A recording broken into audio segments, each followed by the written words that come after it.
After choosing empowerment over dread, I began searching for meaningful and effective solutions to put into practice in my own life.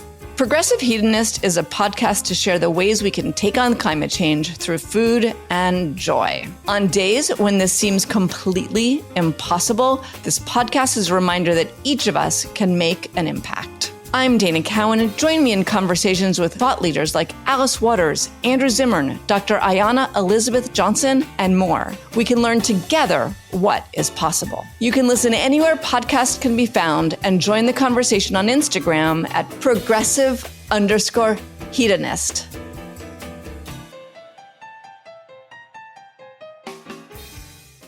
Hey everyone, Greg Benson here, and if you're a regular listener of The Speakeasy, you probably know by now that I've been working to bring 100% pure, actually good-tasting agave nectar to the United States for a minute. But I wanted to give you a bit of an update. I actually got to travel to the farm where these amazing plants have been growing for decades, and it was just a genuinely moving experience. I got to see these agave in their natural habitat and see what it means to Rogelio, the farmer, to be able to care for the descendants of the same agave that his grandfather was growing almost a full century ago. That's why I'm proud to announce Quixote Imports, a new venture that's dedicated to preserving these agave and, yes, still bringing in the same fantastic, earthy, lightly fruity agave nectar that's going to make you wonder why you've been wasting your time with the crap at the grocery store. Plus, our fans here at the Speakeasy can get free shipping at checkout with promo code SPEAKEASY, so don't wait. Head on over to quixoteimports.com and see what agave nectar is actually supposed to taste like, and use promo code SPEAKEASY for free shipping. Salud. You're listening to Heritage Radio Network.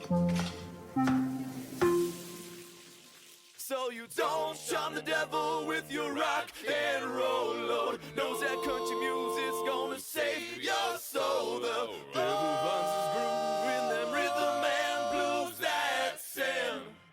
It's gonna get you sun in the air. Welcome back to The Speakeasy. I'm Damon Boelte.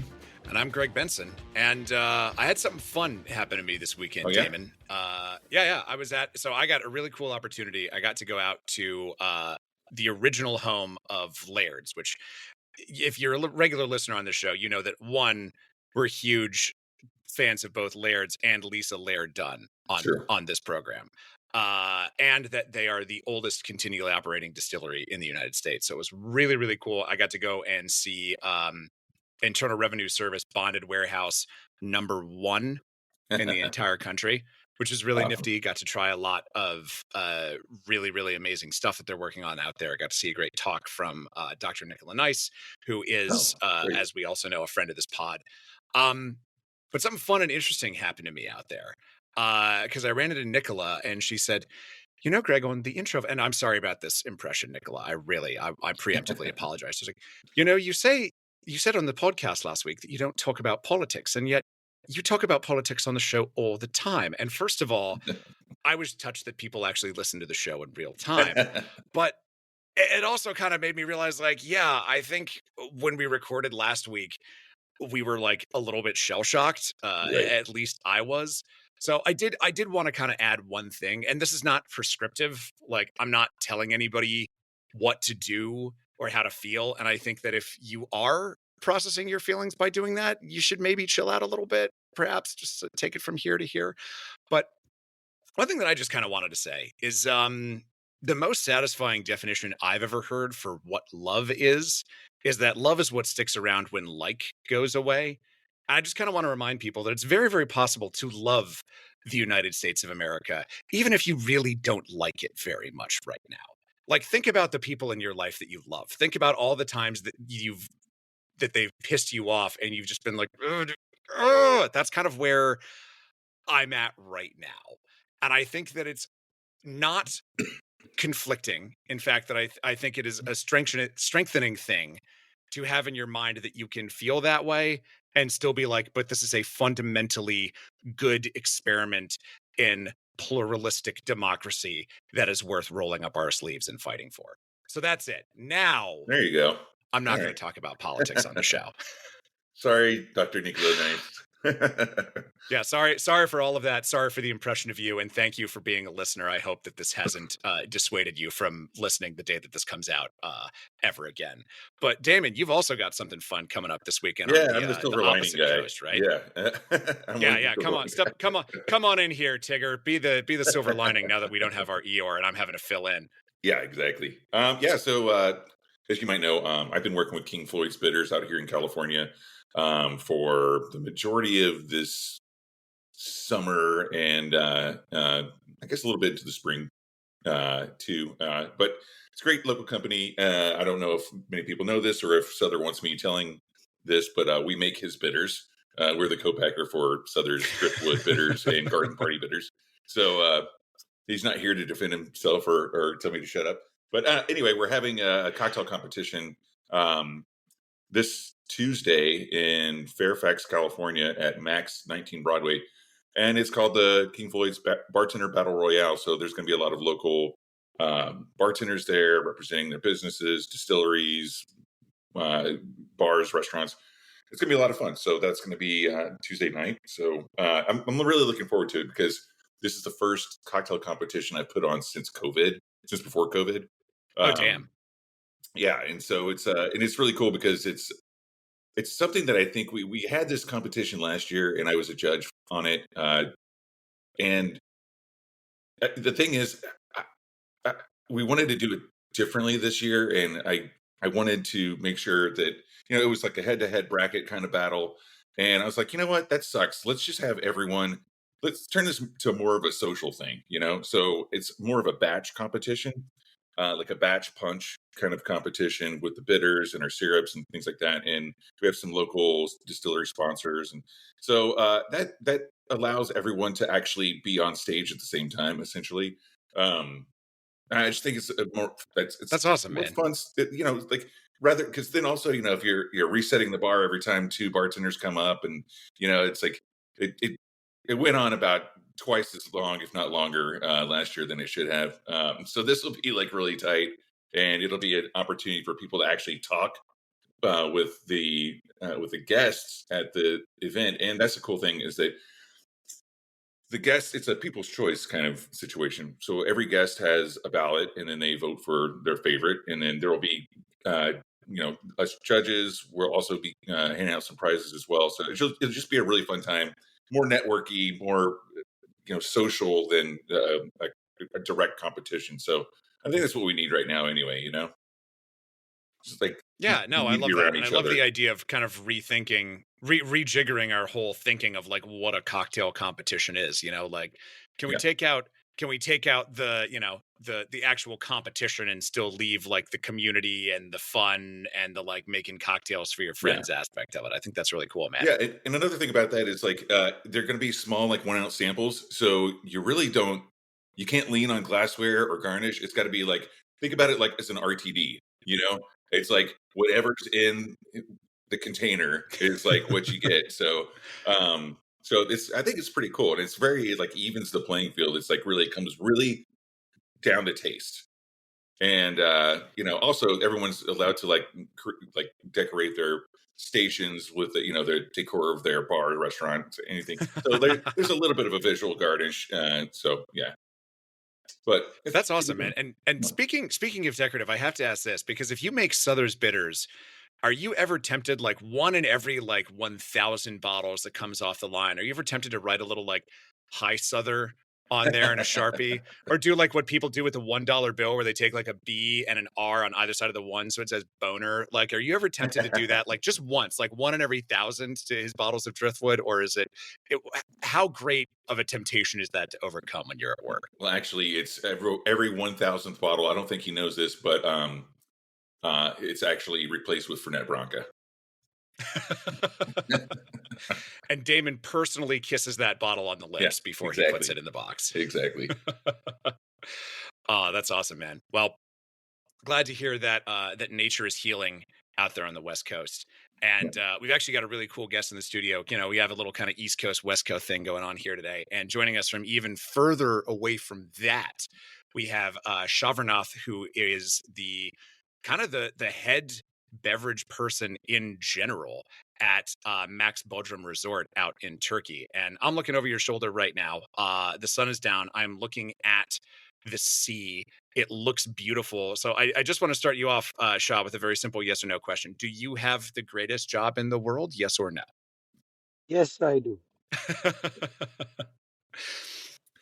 Man, Bodrum is something very unique for me. So it's a I live in Southeast Asia, so there's nothing like this with the weather and the sun, the sea. It's clear. When you stand in the sea, you can see your feet. That's how clear the water is here. Wow. It's the Aegean Sea. So yeah, the Bodrum Peninsula is something like a dream come true. It's better than the Saint Tropez or even Ibiza actually. Oh, wow. You So, gotta okay. come So here. Yeah, sorry. I was going to say, the Sorry to next time we're interrupt you. doing a video podcast with you, right? Oh yeah, definitely. But earlier in the day, definitely, and you get to see how beautiful the resort is. Oh, That's awesome, man. man. So tell me a little bit about how you ended up here in the first place, because you started off as a dishwasher and now on kind of the other side of the continent, and now you're here. Talk to us a little bit about that journey and how you got from point A to point B.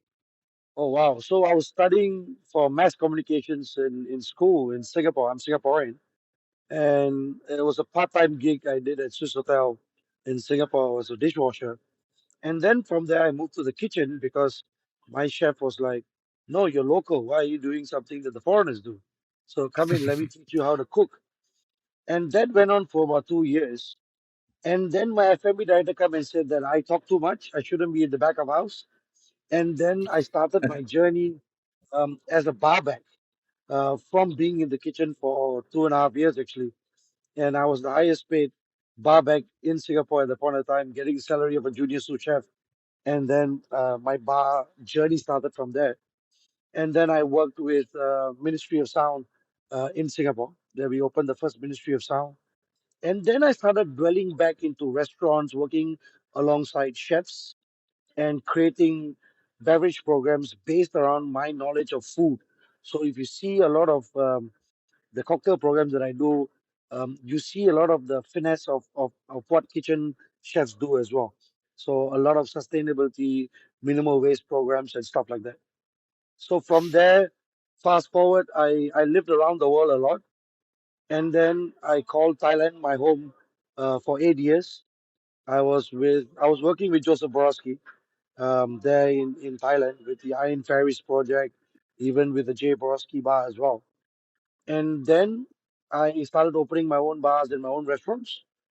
Then I moved back from Thailand to Singapore in 2022 when mom was not well. And then I was there for 2 years. And I was just about ready to go back to Thailand and do more stuff because my main business is consultancy for food and beverage. And my office is based out in Bangkok.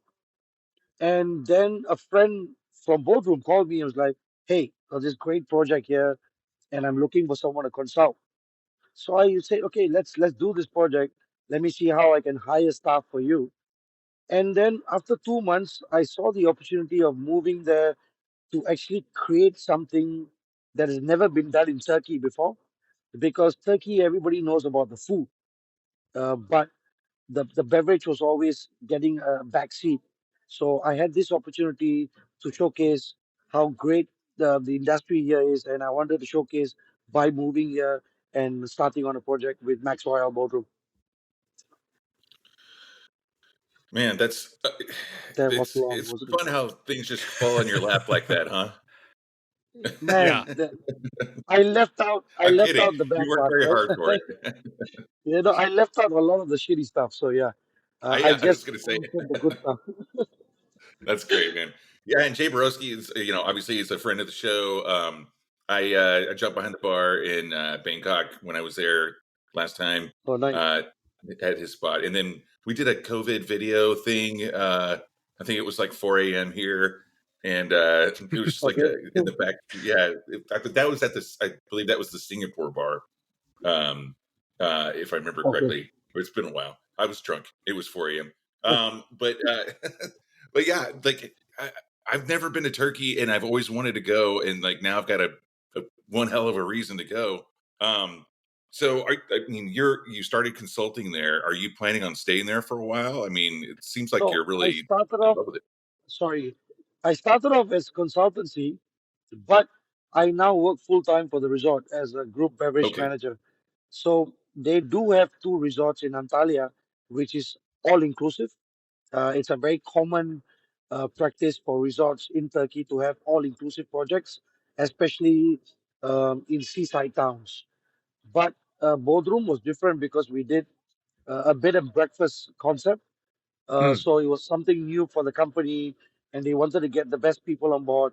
We've got close to about 40 different nationalities in our resort as well, because everybody around the world travels to Bodrum now because it's getting more popular, and we are doing partnerships with some very famous chefs, and also Scorpios from Mykonos is now in our resort, so they are a partner with us, and we've opened the first Scorpios in Turkey as well now.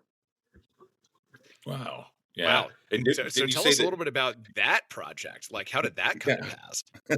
Yeah, they've always wanted to move to Turkey, and Bodrum has always been on the radar. And they are the biggest brand when it comes to beach clubs and music and lifestyle. So we got in touch with them. Of course, my owner got in touch with them and say, let's do this project. So we gave them actually it's quite a large um, part of the property, like their own private island in the property where they run Scorpios. So they have the restaurant, they have the wellness center, they have the club. They also have 12 villas in they are part of the resort as well, which we manage as well.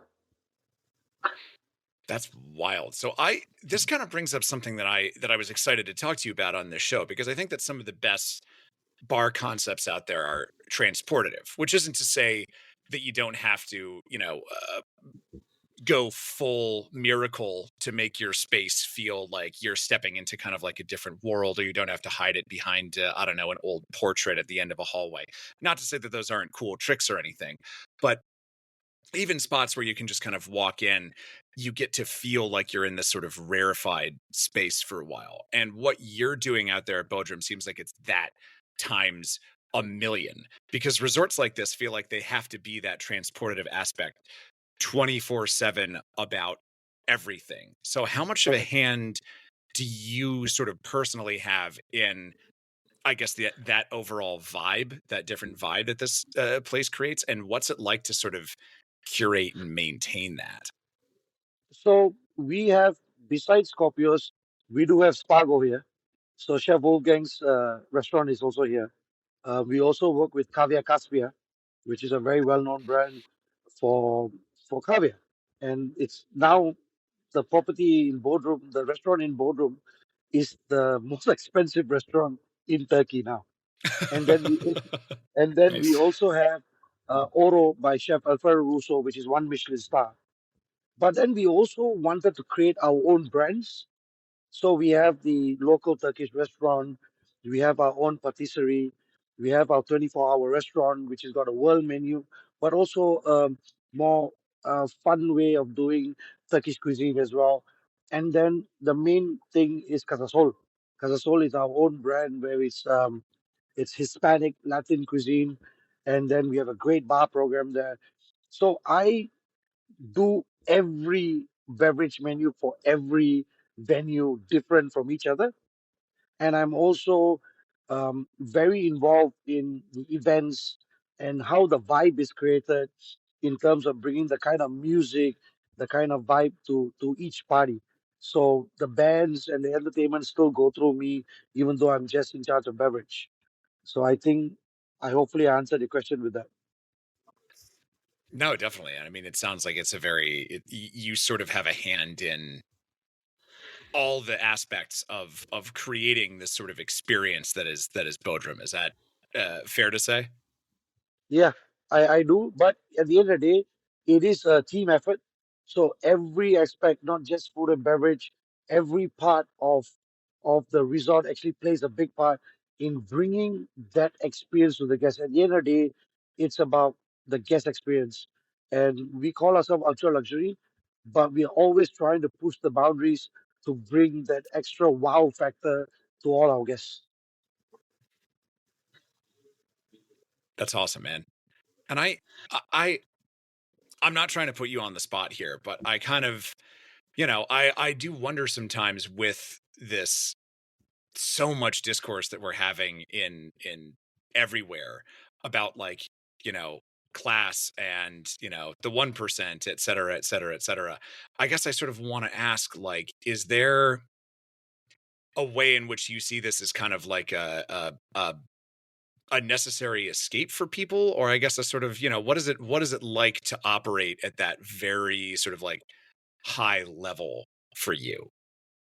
It's not easy because I don't just take care of the 1%, right? You have people who don't even live in the resort who come to visit to use our facilities as well.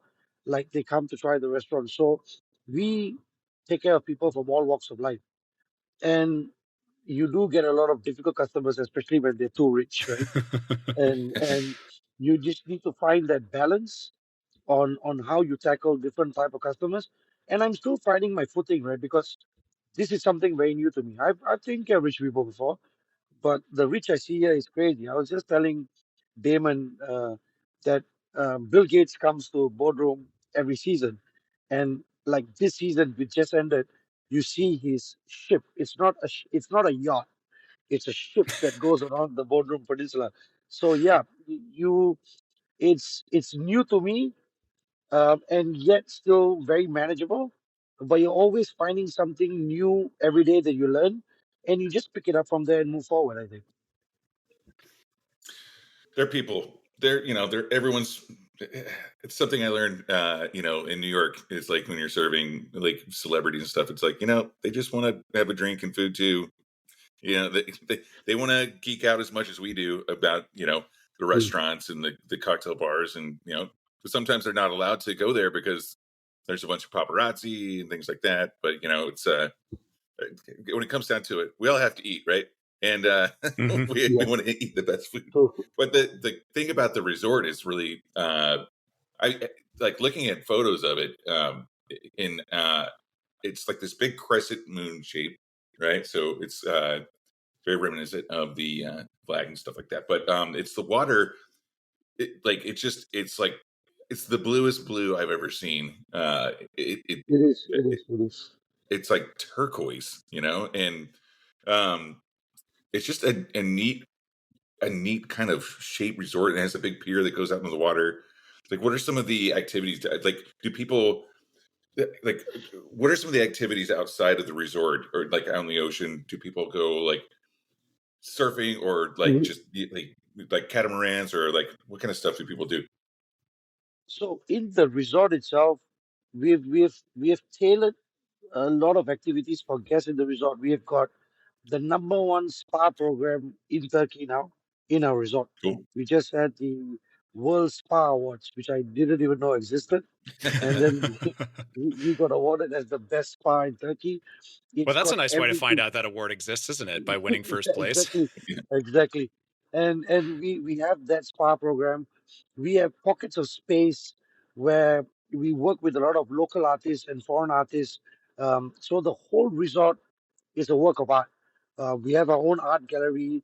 We invite artists during the season, and you see artists working on projects for at any point of time in the season. So there's so much of things to do here in the resort for them itself. These are just some of the items we do. And then, of course, FMB is the main thing, right? We want to make sure that we're giving them a different experience at every venue. Outside, we do have a lot of water sports. We do link up with diving tours for our guests as well. And Bodrum itself, it's very touristy, but you can find a lot of things to do. ATV in the jungles, you can do trekking. There's a lot of history here. And just outside the city, you see ancient ruins like Ephesus and stuff like that. You see like Mhm. it's like a site in Greece. So and Bodrum is 30 minutes away from Kos, which is the closest Turkish island that we have. So you see a lot of those Greek and Turkish, the Ottoman Empire, ancient ruins and stuff. So Bodrum during the season there's nothing not to do. There's always something to do here.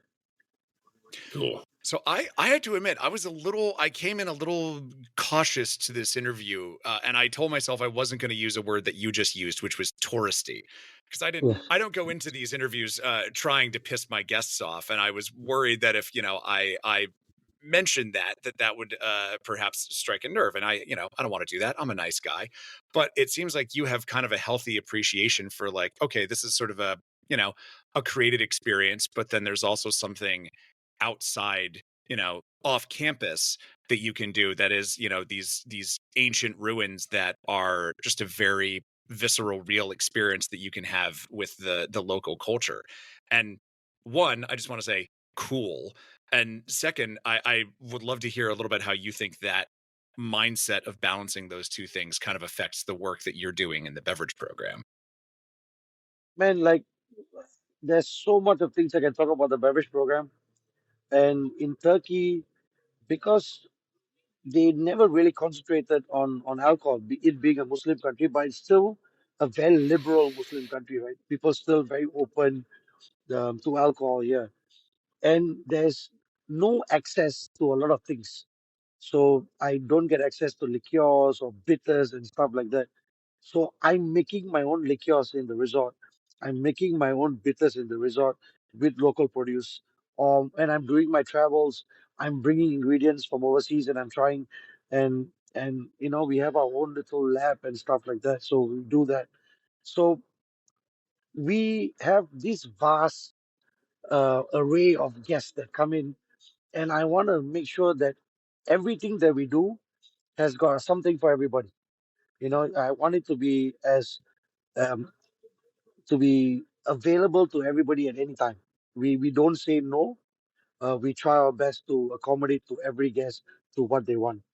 And with this good mix of people who want their privacy and people who come here and just want to party, or people who just want to come here and relax, you have to tailor the beverage program based on what people want here. I mean, so what does that kind of look like in practice, I guess, and how do you sort of tie that into?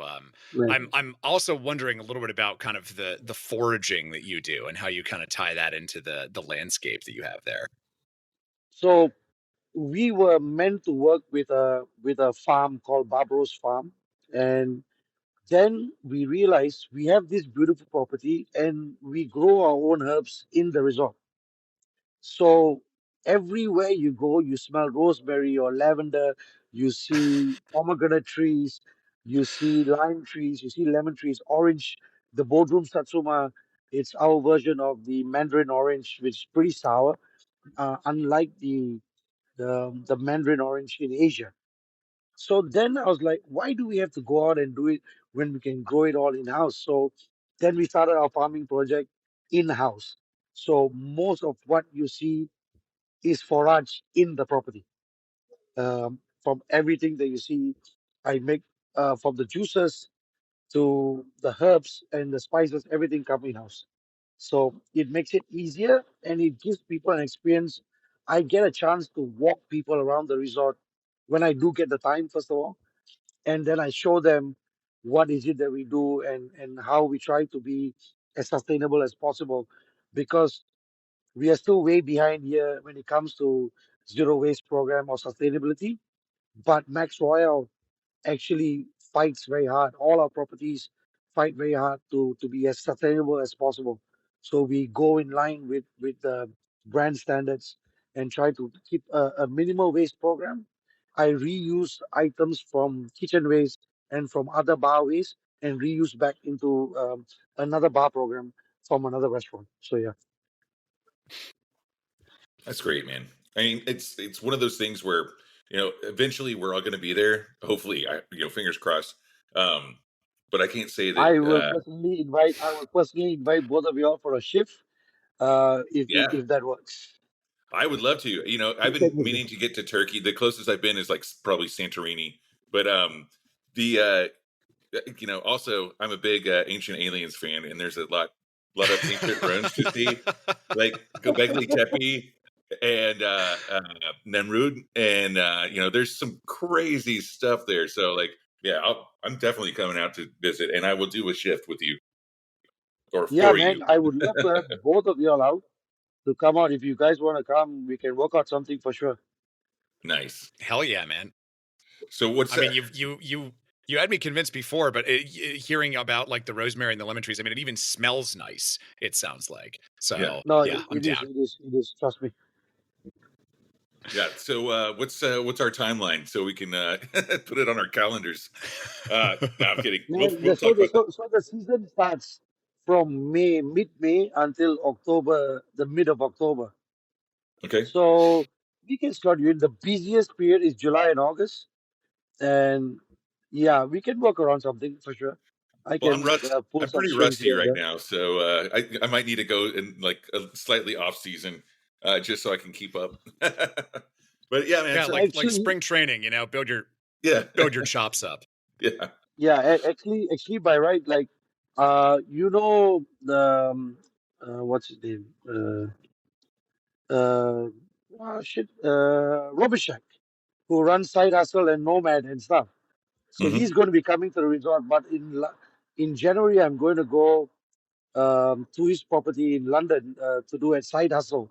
I'm doing a shift there. Oh, cool. So, and then I've got one of my best friends from Phoenix, Arizona, who's now living in Thailand. He's the face of Iron Balls Gin, and he also works with Oh yeah, Joseph Borowski very often. Carson yeah. I know. Quinn. You, Yeah, David, I met yeah, him. you might have met him. Yeah. Yeah, I did. So Yeah, Carson is my best buddy. that's a cool gin. I held off on opening it for a very long time when I brought it back, just because I didn't want to see it empty.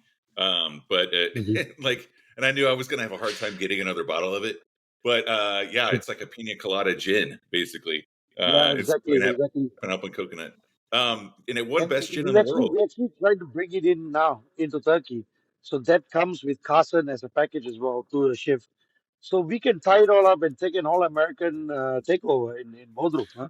Well, speaking of, we talked about this before we went on air, but Greg, so Shah actually lived in Austin, Texas for 6 months and worked at two of the best barbecue restaurants in Texas, which it means in the world. He worked at Franklin Obviously. before it burned, and then also my favorite, which is the Salt Lick. So I was like, man, you're cool. To me, there's only one barbecue. It's called Texas barbecue. That's the only Yeah, barbecue you need to know. yeah. See, so I'm going to give a little plug for my neighbor to the south from North Carolina, but I would say there's room in this conversation for two. But the yeah. Salt Lick, I would agree, is an unparalleled spot. I didn't even know you worked there. That's awesome, man. What is there anything that like you're borrowing from like Texas barbecue that you're doing now that you're like running this resort on the Mediterranean? No, Like I any was just there to learn barbecue. That's all. I was working in a place called Decca Barbecue in Singapore. And what happened was then I moved to Thailand. Then I had some time off. And I was like, you know what? I wanted to learn more about barbecue and and I went and learned barbecue. So I Man, was just me traveling and learning barbecue. hell yeah, dude. that's so cool, man. Like, my wife would kill me if I was like, "Hey, we're gonna go on vacation and I'm gonna work the entire time, and I'm gonna come home smelling like barbecue, but I'm gonna have barbecue with me and Yeah. Shinerbach, I right?" mean, And that's kind China of and the barbecue is the best thing. Yeah, well, that's the blessing and the curse of our line of work is like where does work start and vacation end? You know, it's just like yeah. it's hard to tell sometimes. But as far as I'm concerned, it's all tax deductible. It's funny you said that because it's vacation time now and I'm still working my ass off. So yeah. Yeah. Well, so that brings up an interesting point that I wanted to ask you about because your resort is only open, you said 4 to 5 months out of the year. So first of all, Yeah. like what is that like? And second, what do you do with the other 7 to 8 months? So it's I think it's about 6 months, 7 months that we open. So roughly between 5 to 6 months, depends on the season, right? Right. How long we open or how short the season is. But the rest of the season is all about planning for next season, and then we are always changing the landscape, changing the topic, changing everything to give people a more elevated experience the next time they come because the Maxx Royal brand has always had repeat guests from other resorts coming in. So we always have people coming back the following season, the following season. With that said, this was the first time Bodrum we opened, and we are expecting it to be double as busy than what it was this season. So there's a lot of planning. Staff overturn anywhere in the world. We have this problem. So now we are actively hiring staff. Um, trying to construction is going on now, changing venues to make it better. Small little problems here and there. So before you know it, that 5 months is gone just like that. Yeah. So it seems very long, but the next thing you know, I'm getting ready to open back the season. So it's always work. We're always working. And during the winter season, Casasol, the brand that we work on a lot for the bar programs that I do, we do our world tour. So we just did Mhm. the world tour starting with Dubai. We did Madrid for 50 best. I was at the Athens Bar Show. And then next month, I'm doing Thailand, Singapore, Jakarta, and Philippines. And then when it comes to January, I'm doing London, I'm doing Slovakia, I'm doing Sweden, and then February, it's not confirmed yet, but we're probably doing Milan, Paris, and then in March we're definitely doing Korea. Yep, I can see where the Wow. time goes. But the thing Yep. is, what's great about that, I was going to say before you started talking about all those places for this world tour, it really is. You're spending that time traveling the world, seeing other outlets, how they operate, seeing what's trending. Like understand, like R&D, basically, right? And then you bring that back Exactly, to the customer experience. So not only staying current, but you're kind of staying ahead. exactly. Yeah, Because that's great. you're learning every day something new, right? In the world, Yeah, you'd never meet somebody who say, "I know everything." So by doing this world tour, I'm showing my team as well, who comes along with me for these tours. They get to see the world for the first time. So I'm actually educating them at the same time to see, hey, this is what people are doing. Let's do something different, but in the same line, right? Because it's a closed world here. Nobody gets to see people who live in F&B. Most of them don't get an opportunity to go out of the country. Now I very happy that I get this avenue to bring people out and show them what the world is doing. So it's very exciting, and like what you said, we keep it current, and it's R&D in the process as well. that's great, man. That's awesome, dude. Feels like there's a lot of And speaking of mentorship. R&D, I was just saying, that it sounds like there's a lot of mentorship, coming along that comes along with that, for your staff. Man, they I have this nickname, right? It was because of the Iron Fairies in Thailand. They call me the Fairy Godfather. So this nickname has got stuck with me for the longest time. So now I'm like dad in my resort, and my bartenders and my supervisors, my managers are like my kids.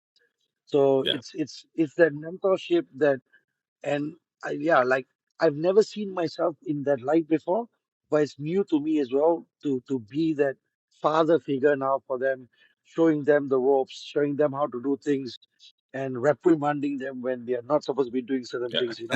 So yeah, that kind of, yeah, came, like I didn't expect it. It just happened. So It's great. I feel like that's what's that thing called? Maturing. Yeah. yeah, man, if people could see me now, they'll know how mature I look with the white hair and everything. Yeah. We have video for our Patreon, so don't worry. Our Okay, regulars are okay, going to see the nice salt and pepper thing you got going on okay, there. cool. Thank you. I try my best to look good. So yeah. I've No, been it's very well maintained. No, I got sheared the other day, which always makes the grays really kind of pop on the side. And for me, I'm just like, nice. I look like I know what I'm talking about now. I'm like distinguished. But you guys look much younger than me. That's because I I don't started know, man. I shaving look my pretty good beard for down. 72. Yeah, I keep it short these days because you can't see it as much. But my beard looks a lot. I have more gray in my beard than you do if I grow it out Oh like wow. yours. Okay. Yeah. Yeah, I've got So this weird thing that looks like a horn, and then it yeah, gets black in the middle. So yeah. Yeah. No, it's Looks nice. good, man. At least it's symmetrical. Like it's got a Yeah, good true, like true, little true, true, little true. look to it. Yeah. So And yeah, Damon, Greg, you were going to whenever ask you're me something. ready, Yeah. What? you want to What's ask that? us something? Go ahead. No, Greg, you were about to ask me something about R&D earlier on. Yes, I was. No, I was actually very curious about the on-site lab that you have, and I definitely want to hear more about that. So this is the largest lab in this part of the world I think we've built, and we do like again everything in the lab comes from our property. So the foraging, the ingredients, everything come from us, and we have started growing stuff like lychee and mango and stuff like that. So we're going to start bringing fruits and produce that you can't find in this part of the world that you have to export it, right? So that's very exciting. And we have we're going to do distillation, redistillation. We're going to do fermentation. We're going to do clarification. We've got a centrifuge. We've got a, rotary evaporator. We've got two gyro valves. I've got Wow. a sonicator gun, the homogenizer. So we're going to use a lot of techniques that have never been seen in this part of the world. It's very common now in most bars, but we're going to bring that and try to create flavor profiles that people here don't naturally get to try or to taste or to experience. So, and again, like I said, I don't get access to liqueurs and bitters and stuff. And there's a huge shortage of chartreuse around the world. So we Hmm. started making our own chartreuse, and it should be ready in a couple of months. And then I'm going to start shipping them out to friends and all. Um, Give me your address. I'll probably send you guys a bottle each when I'm done with the chartreuse. We're doing a Nice. green Yes, and a please. yellow, and then we're making our own amaros as well. We're making our own tomato vermouth and stuff like that. So, Cool. like since I moved here, I've had some of the best tomatoes in the world. So I was like, let's use that and make a tomato vermouth to go That's into your martini awesome. to give that umami flavor and stuff like that. So these are some of the stuff that we're working on now. So cool, That's man. yeah. Put me down for a bottle of tomato vermouth as well. Yeah. I'm so in Definitely, for that. definitely, definitely. And this is also a good time to say once again that Arby's, if you're listening, and I know you are, if you want to send us a bottle of your what was it, the French fry Curly fry. flavored what was it, It's a Damon? curly fry, I think. Yes, the curly fry flavored vodka that you make. If you send me a bottle, we will have you on the show, and I will publicly take back into a live microphone everything that I've said about your beef adjacent protein slabs. So Arby's, send us some vodka. I think we can make some killer martinis with this tomato vermouth. Just a quick plug there. Man, that Oh man, sounds young. That sounds French so fries, yummy. tomato. Yep, that's good. That's good. Good move. I Well, haven't that's had cool, my dinner yet, and you're making me hungry now, guys. You're making me hungry now.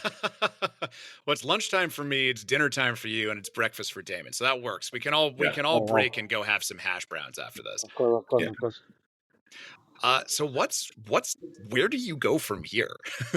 Like what is next for you now that you've really reached this place where it sounds like you have an extremely fulfilling and interesting job that lets you live in a beautiful place, and you've reached a sort of level of maturity within our field that kind of is a little bit of kind of an elder statesman mentory role. Like what do you see coming up next for you, man, after all this? So the next project I'm working on is going to be I love teas. I used to do my own blend of teas in Thailand because you get great produce up north in Chiang Mai and great tea plantations as well. So I'm working with the local tea plantation called Meles, and the next beverage program is going to be tea based, and it's going to be blends that I'm making Nice. with the Meles tea, and it's going to be exclusively available at Maxx Royal Resorts only. I'm bringing in stuff from around the world direct to make these blends. So one of those products I can say now is called the Blue Lotus flower, which was an ingredient used to make opium in those days. Oh, All okay. right, but it's not illegal because it's not a psychoactive drug. But when you brew blue lotus flower, dehydrated blue lotus flower. When you drink it, you're kind of like floating, but you're not high. You're in this space where you're like, I'm relaxed. So I'm bringing stuff like that into this tea program and doing my own blends and making them available through the cocktail program and at the resort as well. So just Nice. a gist of what we're going to do. Yeah. Throw some of that nice relaxing tea in the care package too. I feel like we could all use some of And that right now. when you guys come here, I'll give you more than that. Perfect. There we go. All right. I've already texted my wife to tell her we're going to Turkey. And so we're going to start planning that out. And this has been an awesome show. It's been, I didn't know it like really anything about like Bodrum and Turkey. I mean, I knew some ancient alien stuff, but I didn't know what the food and beverage scene was like there. So I'm excited to check it out. And thanks for being on the show today. This is great. I know you're on shift right now, so thanks for taking time out of your day to chat with us. And like I said, I almost forgot, man. I know, man. Well, you're a busy almost guy. forgot this So is happening. yeah, you're a busy guy, so Hey, it's man. understandable. I'm glad we caught you, and thank you so much for coming on the show. It was great to talk to you. If you want to have some of our listeners follow along, where's the best place for them to follow you? Is there an Instagram or a website that's the best for them place for them to keep up with all your escapades? So my Instagram handle is called the fairy _ Godfather. Yeah, like it just works, right? And then for the bar programs that we are really concentrating on, they can follow Casa Sol Bodrum, because the main bar that we really concentrate on, because this was one of those bars that we did a collaboration with Proof Creative Global. So Proof and Co were the ones that came on board with us, and we created the program together. And this was done in Singapore while I was still there, even before moving here. So Casa Sol Bodrum and the fairy _ Godfather are probably the two places you can follow me at. Cool. Sounds good, man. Well, we'll put some links to that in the show notes.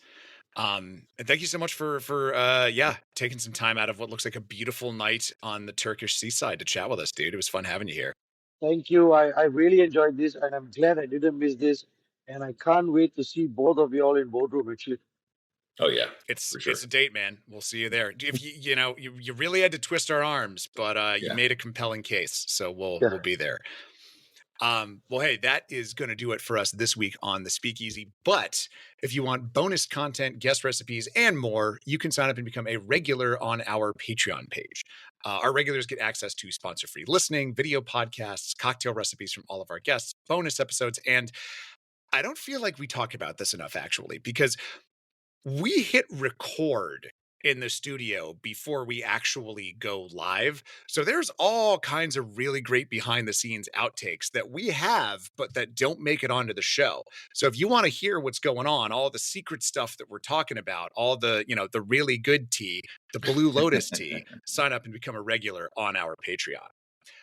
Plus, once you're there, you'll get a free cocktail kit each month from our good friends at Shaker and Spoon, who are currently in the final week of their Kickstarter with our very own Sother Teague. Actually, one of the reasons why he couldn't be here with us today, unfortunately, he was putting some finishing touches on that.